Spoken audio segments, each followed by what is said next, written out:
Bonjour, je suis Nina Baron-Nina. C'est un autre vidéo tardif que je fais concernant la lumière dans l'ADN d'un être humain, dans la modification de l'appareil génital et de l'homme et de la femme. On pourrait par exemple établir un sexe semblable à la femme et à l'homme, où la relation se fait par la lumière produite par le système hormonal en accord avec l'identité de la personne qui peut produire une projection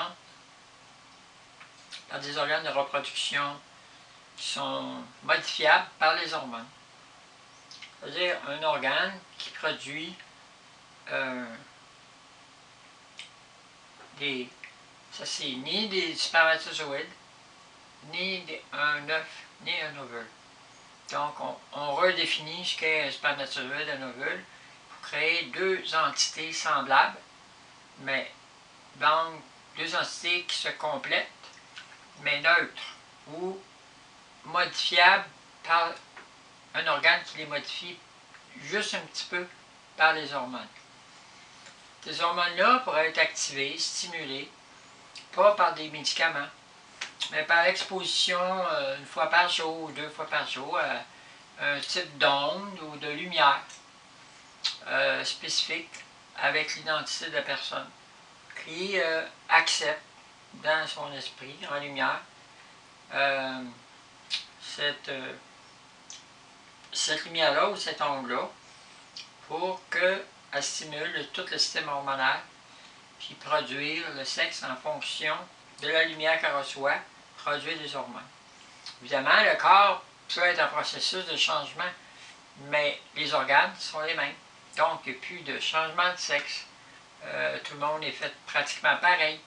Donc, la sexualité se fait sur la jouissance, qui est basée sur des principes de lumière, d'orgasme, où les hommes pourraient jouir autant que les femmes, puis les femmes autant que les hommes.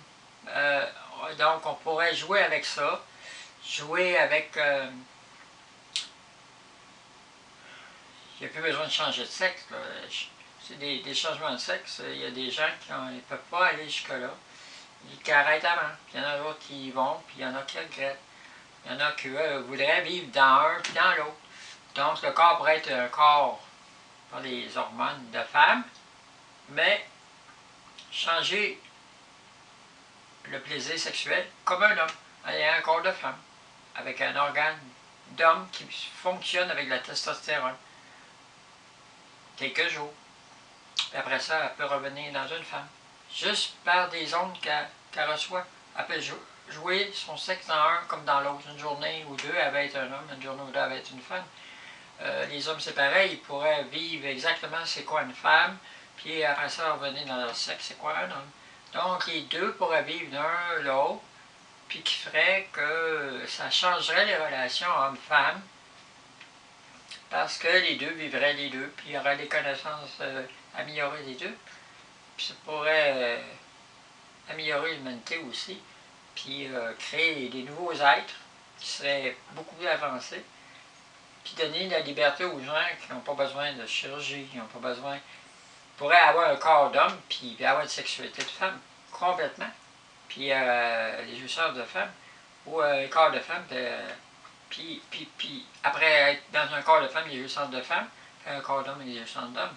Puis faire l'expérience comme ils veulent, au gré, dépendamment de ce qu'ils acceptent par la pensée, par la lumière, influençant des organes précises qui absorbent des ondes, puis qui produisent des hormones qui sont acceptées, stimulées par le cerveau, par la lumière de la personne qui est en relation avec les autres lumières.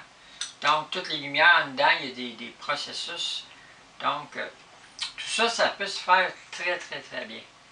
Évidemment, ça ouvre la porte à une diversité sexuelle, ça ouvre la porte à des avatars, ça ouvre la porte à une diversité sexuelle jamais rencontrée chez les humains, mais qui existe chez les extraterrestres plus avancés, Puis il y en a encore plus avancé que ça, mais déjà là, c'est déjà beaucoup pour les humains d'arriver à un point comme ça.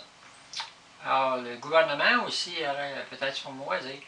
Il pourrait avoir une surveillance de ces lumières-là. Il va dire, ben toi, tu as fait des mauvais coups, on ne te permet pas d'être une femme. Donc, soit qu'ils neutralisent l'organe ou ils envoient des ondes sur la personne qui l'empêchent d'utiliser les hormones par la stimulation de la lumière, ou qui ne peut pas avoir la stimulation de la lumière, donc il reste dans un autre type de... Ah, il pourrait y avoir un meilleur contrôle de tout ça. Puis ça serait pas... Puis la stérilité, puis la contraception, le contrôle des naissances, tout ça, puis la qualité des embryons, puis tout ça, puis tout générer les embryons dans un corps ou dans l'autre, ou dans un milieu où il y a des utérus artificiels, où ni un ni l'autre ont besoin de porter l'enfant. Alors tout ça, c'est des choses qui se font ailleurs, puis il y a plus avancé que ça, mais déjà là, c'est beaucoup. Parce qu'après ça, on pourrait avoir des sexualités directes de cerveau à cerveau. Mais ça, c'est plus avancé. La sexualité se fait d'un cerveau à cerveau. La jouissance se fait dans le cerveau sans passer par les organes. Cerveau à cerveau direct. Juste contact par les yeux, relation sexuelle juste par les yeux. Ou transmission par la pensée, téléchargement de la sexualité d'une personne à l'autre. Ça peut se faire par un appareil semblable au téléphone, ça peut se faire par ordinateur, direct de cerveau à cerveau. Alors je vous laisse avec ça.